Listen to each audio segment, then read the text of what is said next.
जय हिंद मेरे शेर शेरनियों, और आप सभी का स्वागत है आपके अपने YouTube चैनल प्रीतम एकेडमी परिवार में। और मैं हूं पंकज कुमार। तो जैसा कि आप देख पा रहे हो, अब हम लोग क्लास वाइज जो वीडियो है वो हम लोग लेना शुरू कर देंगे। तो एक दो सेट जो है वो बाकी है क्लास 11 का और क्लास 12 का, तो मैं वो भी धीरे धीरे पूरा कर दूंगा। लेकिन हम लोग क्लास 10 के बेसिक्स जो क्लासेस पे हम लोग बात कर रहे थे, जो टॉपिक वाइज क्लास हम लोग ले रहे थे, हम लोग उस पे आगे बढ़ेंगे। तो इससे पहले हम लोगों ने एक टॉपिक ले लिया मॉडल सेट के बाद। आज हम लोग मॉडल सेट के बाद दूसरे नंबर क्लास पे बात करेंगे। और अगर मैं ऐसा बात करूं तो हमारा जो चैप्टर चल रहा था क्लास 10 में, वो चैप्टर क्या था? भूमंडलीकृत विश्व का बनना। क्या था? भूमंडलीकृत विश्व का बनना, यानी कि हिस्ट्री के चैप्टर नंबर 3 पे, अध्याय संख्या 3 पे हम लोग बात कर रहे थे मेरे रसगुल्लो।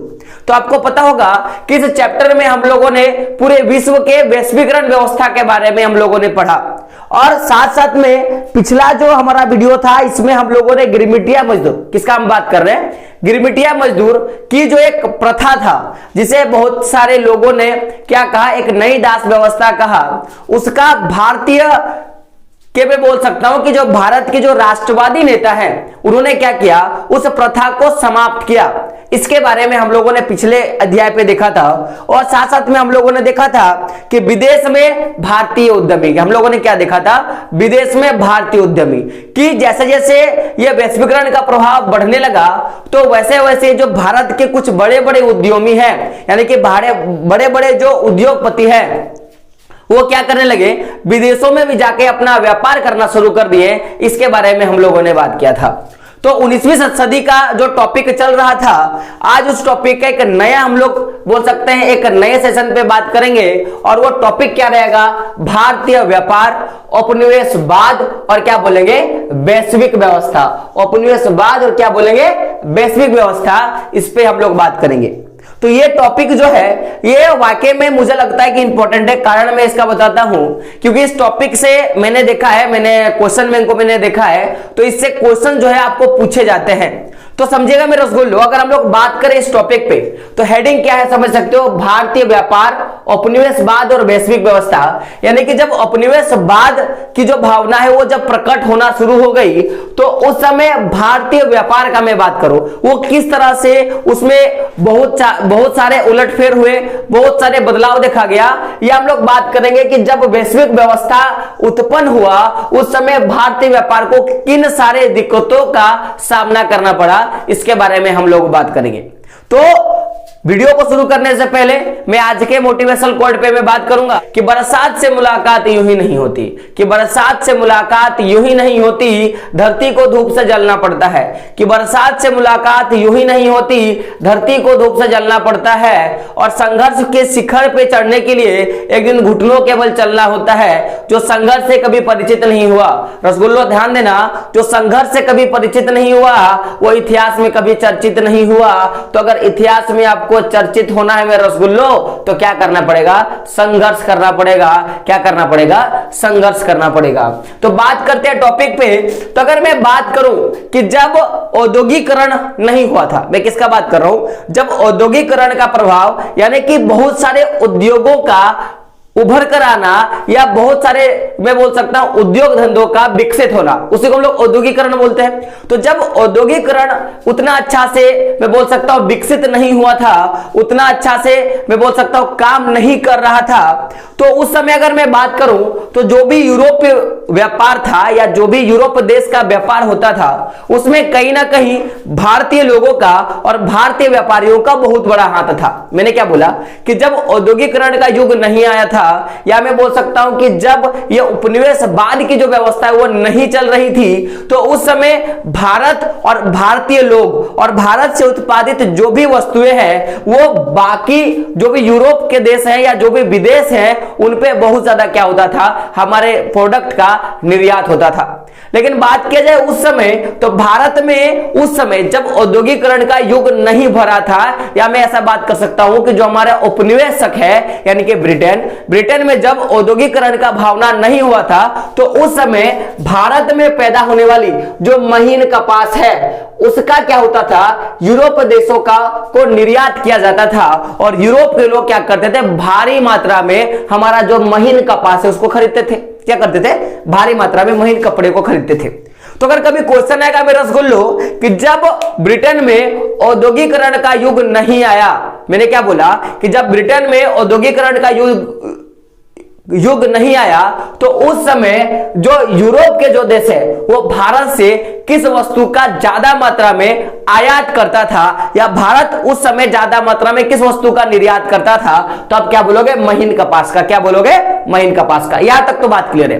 लेकिन अगर बात किया जाए कि मैंने क्या बोला कि जब ब्रिटेन में औद्योगिकरण का युग नहीं आया था, लेकिन अगर बात किया जाए कि ब्रिटेन में जब औद्योगिकरण युग आ गया, जब ब्रिटेन में औद्योगिकरण युग आ गया तो उसके बाद अगर मैं बात करूं कि भारत का जो कपास है, जो भारत का जो कपास है, या उसका आयात का मैं बात करूं या निर्यात का मैं बात करूं, उसमें किस तरह का प्रभाव देखने के लिए मिला, इसके बारे में मैं बात करता हूं। तो अगर कभी क्वेश्चन है मेरे रसगुल्लो कि जब ब्रिटेन में औद्योगिकरण का युग आ गया तो उस समय भारतीय कपास के आयात और निर्यात पर किस तरह का प्रभाव देखा गया, यह आपका क्वेश्चन आता है। तो अगर मैं बात करूं इसके आंसर का, तो ध्यान से सुनना मेरे रसगुल्लो, बात को समझिएगा।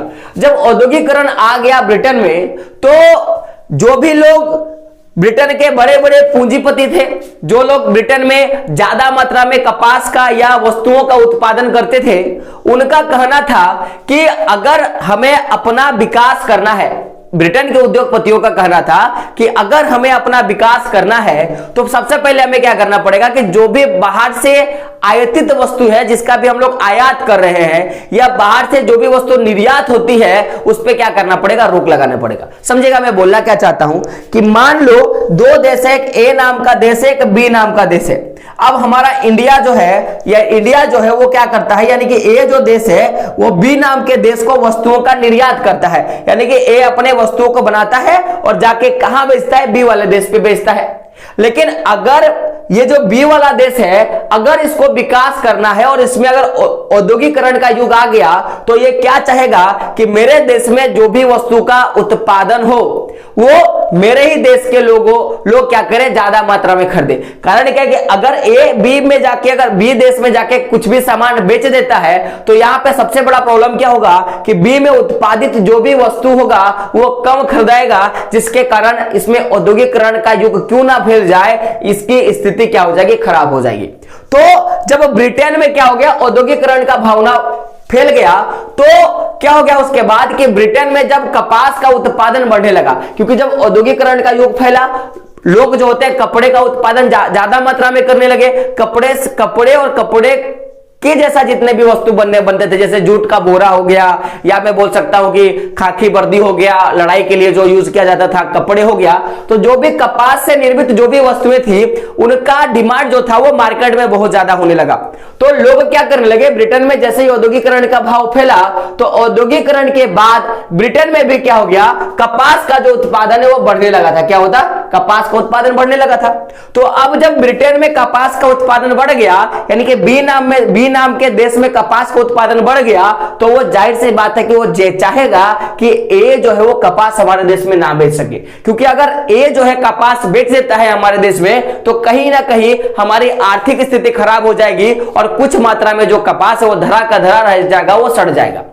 तब ब्रिटेन ने क्या किया जब उनका कपास का उत्पादन बढ़ गया तो ब्रिटेन ने क्या किया कि ब्रिटेन के जो भी उद्योगपति हैं उन्होंने सरकार पर दबाव डालना शुरू किया। क्या किया, ब्रिटेन के जितने भी उद्योगपति हैं वो सरकार पर दबाव डालना शुरू किया, और दबाव डालना क्या शुरू किया। तो अगर हम लोग बात करें दबाव के बारे में, क्वेश्चन तो आएगा मेरे रसगुल्लों के मन में कि सर हम लोगों ने देखा कि औद्योगिकरण के पहले अगर बात किया जाए तो जो भारत का महीन कपास होता है वो यूरोप के सभी देशों में खरीदा जाता था।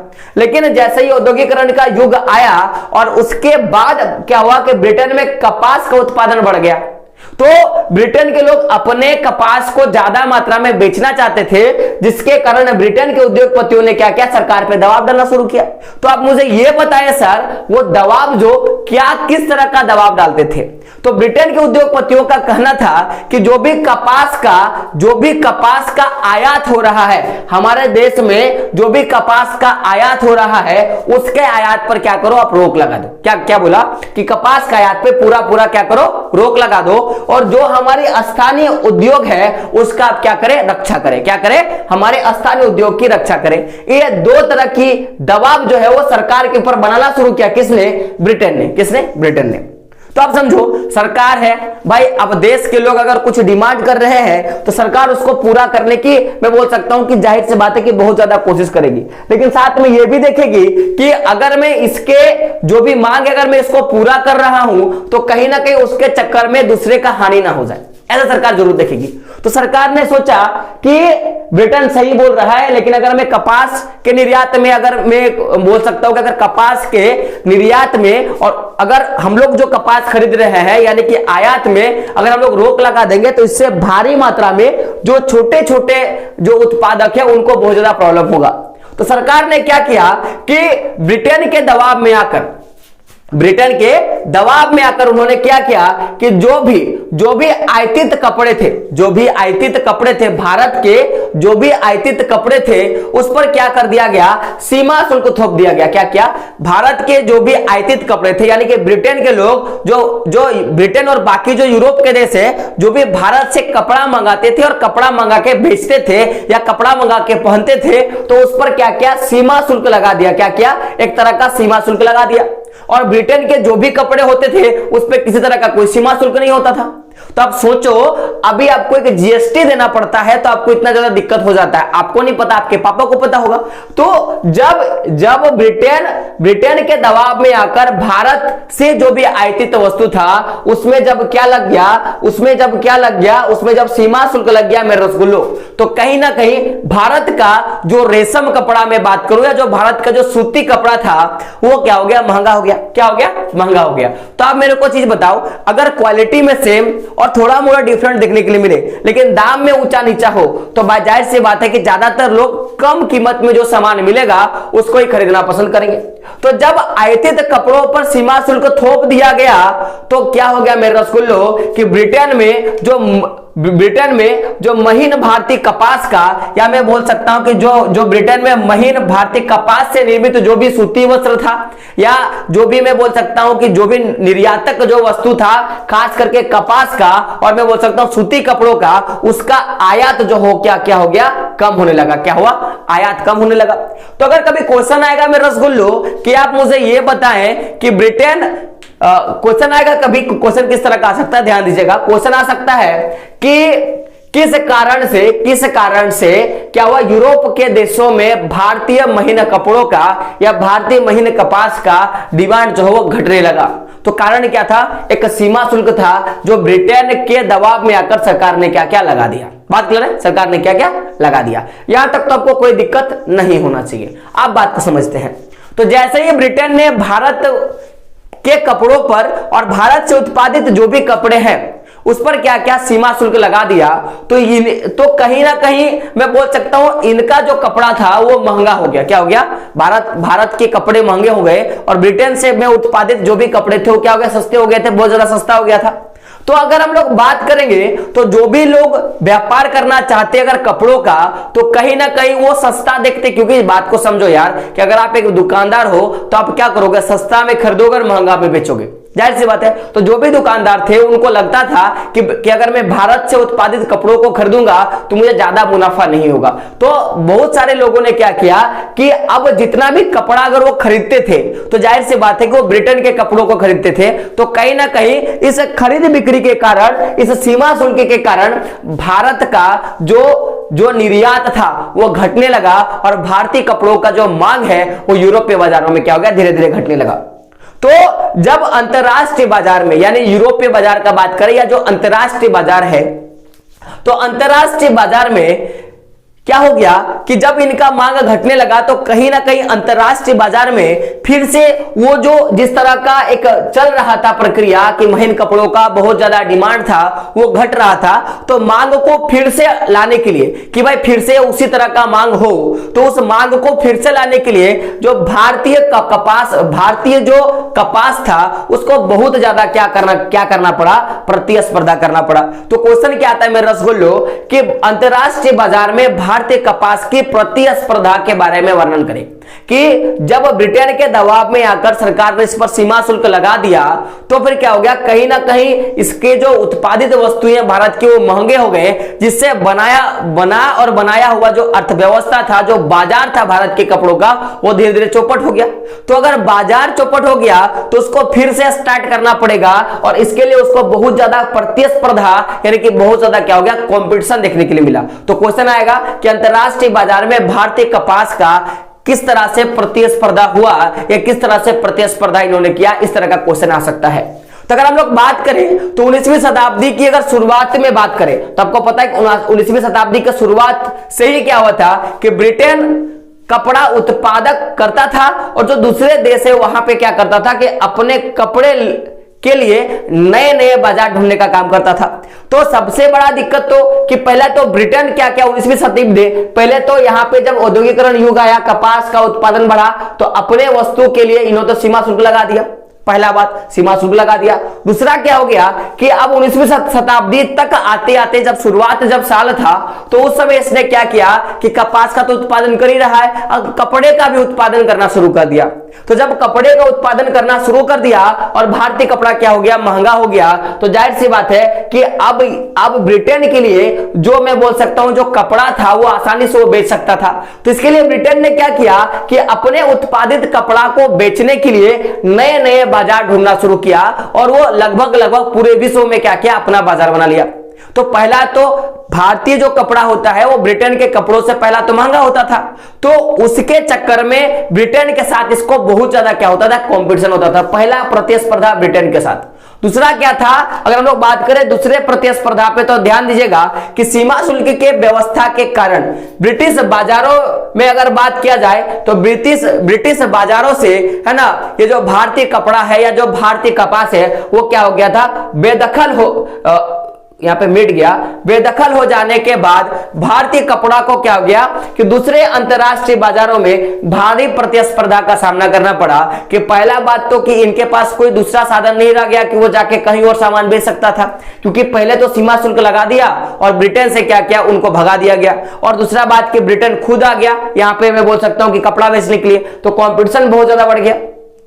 तो अगर देखा जाए, अगर मैं बात करूं कि कॉम्पिटिशन कितना ज्यादा, मैं बोल सकता हूं कि कंपटीशन कितना ज्यादा था, यह देखने के लिए क्या किया गया, मैं बोल सकता हूं एक आंकड़ा मैं आपको बता सकता हूं कि अगर मैं बात करूं भारतीय कपड़ों के निर्यात के आंकड़ों में जब प्रतिस्पर्धा हुई, कब 19वीं शताब्दी के शुरुआती सालों में, जब क्या किया गया, ब्रिटेन ने, मैं बोल सकता हूं कि जब ब्रिटेन ने सरकार को प्रेशर डाला और सीमा शुल्क लग गया और ब्रिटेन का बाजार, यूरोप का बाजार पूरा का पूरा छूट गया भारत के हाथों से और ब्रिटेन खुद निकल गया कपड़ा बेचने के लिए, तो क्या हो गया, भारतीय जो कपड़ा है उसका जो निर्यात था वो घटना शुरू हुआ।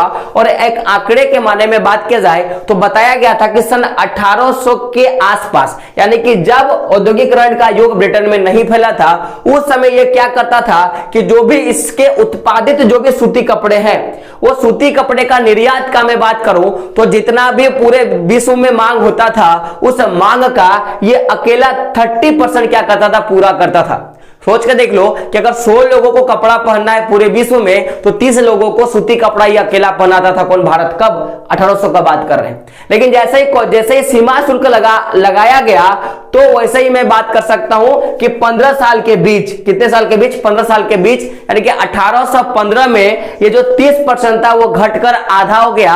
अब 15% लोग ही क्या कर रहे थे, केवल भारत के कपड़ों को पहन रहे थे। लेकिन ये तो तब और ज्यादा दिक्कत का बात आ गया जब हम लोग बात करेंगे कि ब्रिटेन जब 19वीं सदी में क्या हो गया, वो भी कपड़ा बेचना शुरू कर दिया। तो उस समय बात किया जाए तो 1870 में, कब का बात कर रहा हूं, 1870 में ये क्या हो गया, ये घटकर 3% हो गया। कितना हो गया, 3% हो गया। तो सोच के देख सकते हो मेरे रसगुल्लो कि केवल कंपटीशन के कारण कि ब्रिटेन क्या हो गया, अंतरराष्ट्रीय बाजार पे आ गया और इसके चक्कर में क्या हो गया कि पहले हम लोग 30% लोगों का क्या करते थे, सूती कपड़े का डिमांड पूरा करते थे। अब सीमा शुल्क लगने के कारण अब 15% लोगों का पूरा कर पाते, कारण महंगा हो गया था। दूसरा हम लोगों ने क्या देखा कि जब ब्रिटेन कपड़ा बेचना शुरू कर दिया तो हम लोग बस केवल 3% लोगों का ही क्या कर रहे थे कि उनके जरूरतों को पूरा कर रहे थे। तो इस तरह का क्या हो गया, बहुत तरह का परिवर्तन जो है देखने को मिला। तो कभी क्वेश्चन आएगा कि 1800 के आसपास भारतीय लोग कितने परसेंट निर्यात करते थे सूती कपड़ों का, तो क्या बोलोगे 30%। 1815 में 15% और 1870 में कितना, 3% का निर्यात किया करता था। यहां तक तो कोई आपको दिक्कत नहीं होना चाहिए। अब हम लोग आगे बढ़ते हैं तो बात करेंगे, आप देख सकते हो कि सूती कपड़ों का जो निर्यात था, मैं किसका बात कर रहा हूं, कपड़ों का, मैं किसका बात कर रहा हूं, कपड़ों का। तो जो कपड़ों का जो निर्यात था वो 1870 के आसपास जाते जाते पूरा मान लो कि 3% माने क्या खत्म ही हो गया था, क्या पूरी तरह से खत्म हो गया था। तो अभी मैंने 1-2 वीडियो में आपको बोला होगा कि कभी कुछ अगर आपके साथ खराब हो रहा हो, आपके उम्मीद के विपरीत हो रहा हो, तो जान लेना कि कहीं ना कहीं आपके लिए कुछ ना कुछ चीजें क्या होंगे, अच्छे होंगे। इसी के लिए वो क्या हो रहा था, खराब हो रहा था। तो समझोगे मेरे रसगुल्लो कि जैसे ही भारतीय कपड़ों के निर्यात में कमी आना शुरू हुआ, भारतीय कपड़ों के निर्यात में कमी आना शुरू हुआ, निर्यात में कमी आना शुरू हुआ, तो वैसे मैं बात करूं कि भारत के उत्पादन के कुछ ऐसे वस्तु थे जो अंतरराष्ट्रीय बाजार में उनका जो मांग था वो बहुत ज्यादा पनपने लगा। क्या हुआ, उनका मांग जो था वो बहुत ज्यादा पनपने लगा। अब बात को समझेगा मैं क्या बोलना चाहता हूं। अगर कभी क्वेश्चन आएगा आपके पास, पहले क्वेश्चन से समझते हैं कि अगर कभी क्वेश्चन आएगा आपके पास कि आप मुझे ये बताएं कि अंतरराष्ट्रीय बाजार में भारतीय कपास की जो प्रतिस्पर्धा थी, यानी कि भारतीय कपड़ों की जो प्रतिस्पर्धा थी वो 1870 के दशक तक एकदम ना के बराबर रही और इनका जो कपड़ों का जो निर्यात था 1870 के आसपास जाते जाते पूरा का पूरा बर्बाद हो चुका था। लेकिन भारत के किन चीजों का निर्यात जो है 1870 के बाद बढ़ने लगा। अगर इस तरह का कभी क्वेश्चन आएगा मेरे रसगुल्लो तो क्या करोगे, क्वेश्चन आएगा कि 1870 के बाद जब भारत के कपड़ों का निर्यात ना के बराबर होने लगा अंतरराष्ट्रीय बाजार में, तो भारत के किन चीजों का निर्यात जो है वो अंतरराष्ट्रीय बाजार में बढ़ने लगा या अंतरराष्ट्रीय बाजार में किया जाने लगा। इस तरह का अगर कभी क्वेश्चन आएगा तो अब तो बोलोगे सर बता दो। तो समझिएगा मेरे रसगुल्लो में क्या बोलना चाहता हूं कि जो भी निर्मित वस्तुओं थे, आप तो जानते हो कि सीमा शुल्क तो केवल कपड़ों पे लगाया था ना, सीमा शुल्क तो केवल कपड़ों पे लगाया था, कपास पे तो नहीं लगाया था। और साथ साथ में मैं बोल सकता हूं कि और भी जितने भी भारत के उत्पादित वस्तु है उस पर तो नहीं लगाया था, तो वो तो बाजार में बेचा जा सकता था ना। तो समझिएगा कि निर्मित वस्तुओं का निर्यात तो घटा, कि हम लोग क्या करते थे, कपड़ों का उत्पादन कर रहे हैं उस पर तो सीमा शुल्क लगा और सीमा शुल्क लगने के कारण हम लोग का जो डिमांड जो रेट है वो ज्यादा बढ़ गया। तो निर्मित वस्तुओं का तो रेट बढ़ रहा था, लेकिन उतने ही तेजी से जो भी कच्चे माल थे, जो भी भारत से उत्पादित जो भी कच्चे माल थे उसका निर्यात क्या हो गया, बढ़ने लगा। कारण समझेगा, किस कारण समझेगा निर्यात बढ़ने का कारण क्या था कि पहली बात भारत के लोग कपड़े बना के बेच नहीं सकते, इनके तो सीमा शुल्क लगा हुआ है, बहुत कम मात्रा में कपड़ा बेचा जाएगा। तो लोग क्या करने लगे कि जो कच्चे माल है उसको ही बेचना शुरू कर दिए, कम रेट पे कच्चा माल बेचना शुरू कर दिए, क्योंकि रख तो सकते नहीं, रखेंगे तो सड़ जाएगा। और दूसरा बात कि बेच तो सकते नहीं, महंगा है। तो अब भारत के लोग कच्चे माल का उत्पादन करने लगे और कच्चा माल जो है, क्योंकि देख सकते हो कि उस समय भारत का जो महीन कपास था वो बहुत ज्यादा क्या था, फेमस था। तो क्या हो गया, कपास ही क्या करने लगे, भारत के लोग बेचने लगे।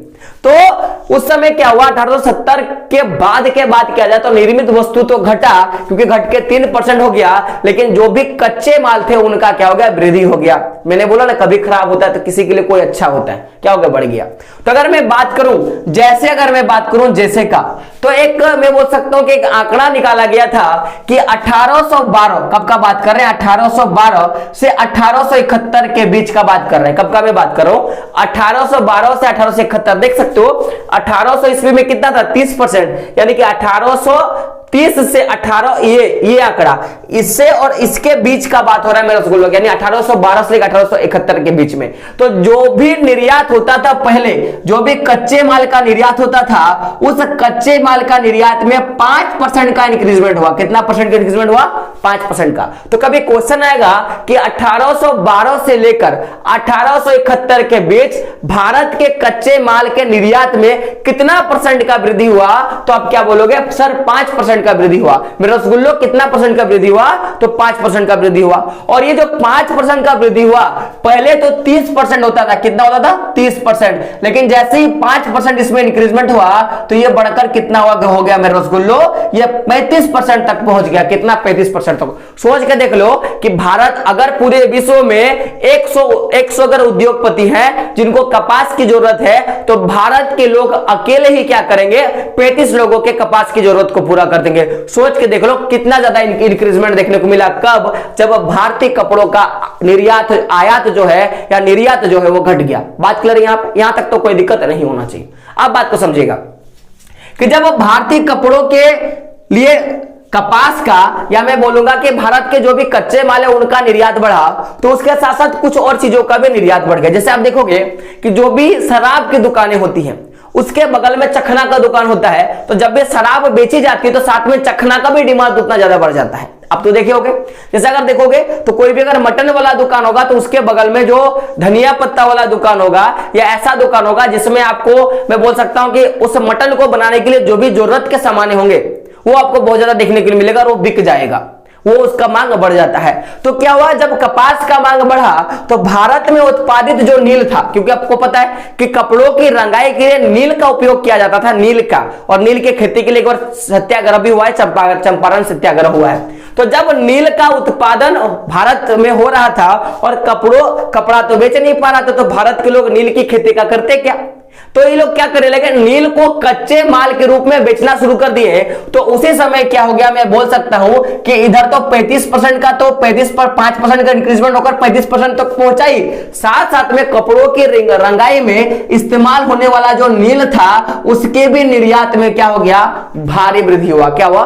भारी वृद्धि हुआ। तो अगर कभी क्वेश्चन आएगा 1870 के बाद जब भारतीय कपड़ों का, यह बोल सकते हैं कि 1800 के समय में जब भारतीय कपड़ों का निर्यात घट गया तो भारत के किन वस्तुओं का आयात बढ़ा था, किन कच्चे मालों का आयात बढ़ा था? तो एक बोलोगे कपास और दूसरा क्या बोलोगे? कपड़ों की रंगाई के लिए उत्पादित किया जाने वाला नील।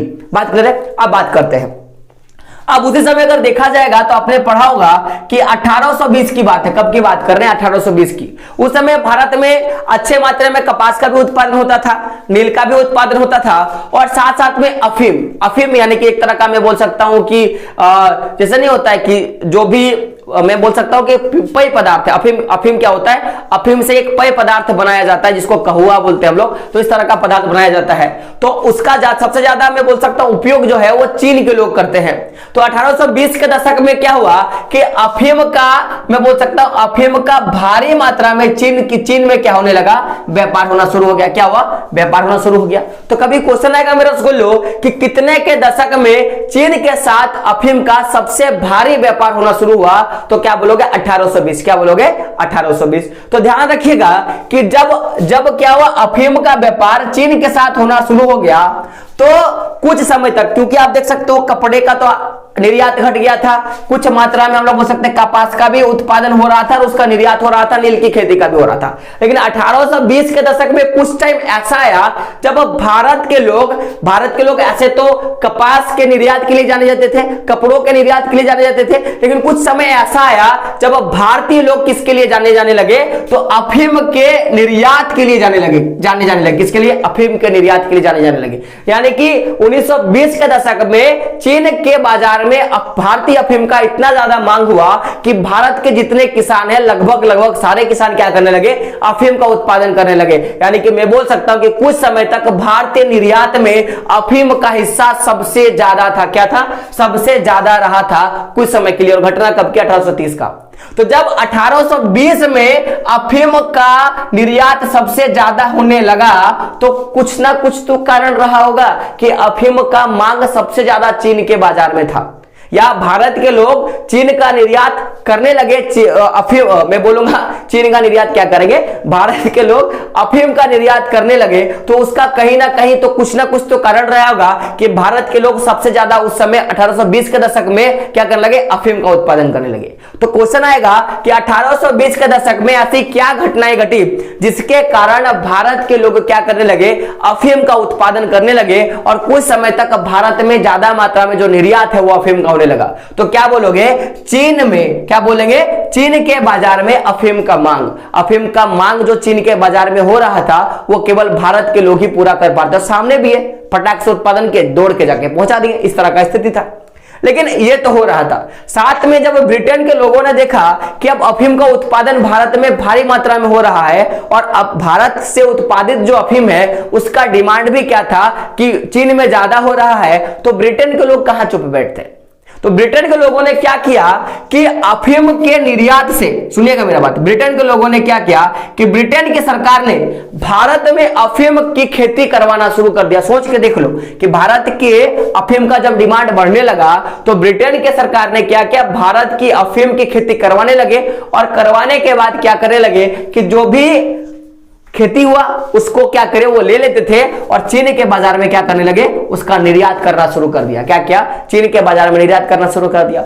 अरे पागलो, मैं इन ब्रिटेनों वालों को बोल रहा हूं, एक तो आपने हमारा सूती कपड़ा पे सीमा शुल्क लगा के हमारे उस चीजों को छीन लिया, अगर अफीम में थोड़ा बहुत सुटेबल हुआ, अफीम का उत्पादन में कुछ बहुत फायदा हुआ, तो इन पागलों ने क्या किया कि अब यहां पे भी अपना हाथ जमा लिया और अफीम के उत्पादन पे भी क्या किया, अपना पूरा का पूरा, मैं बोल सकता हूं, ताकत झोंक दिया।